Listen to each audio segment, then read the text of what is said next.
बहुत शुक्रिया मिलत टाइम्स का और ख़ुसूसी तौर पर शम्स साहब का, जिन्होंने मुझे आवाज़ दी कि इस the role of media in a democratic world इस टॉपिक पे बातचीत होनी है और जिसमें अलग अलग दुनिया के लोग, सियासत के दुनिया के लोग और सिविल सोसाइटी के लोग और सहाफ़त से जुड़े हुए लोग मौजूद रहेंगे।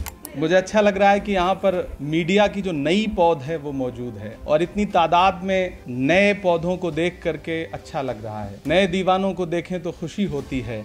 हम भी ऐसे ही थे जब आए थे वीराने में। अगर नई पीढ़ी इस तादाद में किसी इस तरह के प्रोग्राम में बातचीत करने के लिए इकट्ठा है, सुनने के लिए इकट्ठा है, तो इससे ये पता चलता है कि हमारा प्रेजेंट कैसा है ये अपनी जगह है, लेकिन मुस्तकबिल अच्छा होने जा रहा है, इसमें कोई दो राय नहीं। मिलत टाइम्स पिछले 9 साल से 9वीं वर्षगांठ है, तो उन्हें बहुत मुबारकबाद और मुझे पूरा यकीन है कि जब अगली बार ये 10 साल का जश्न मना रहे होंगे तो आज जहां हैं इससे कई गुना आगे होंगे इंशाल्लाह। मुझे पूरा यकीन है। जो काम मिलत टाइम्स कर रहा है उसको हम सारे लोग सोशल प्लेटफॉर्म पे देखते रहते हैं, तो यकीनन इस मुश्किल दौर में जब कलम का सर कलम किया जा रहा हो, ऐसे वक्त में मिलत टाइम्स ने जो जिम्मेदारी उठाई है, बिना डरे हुकूमतों की आंख से आंख मिलाकर के बोलने का जो काम किया है, उसके लिए मुबारकबाद के मुस्तहिक हैं।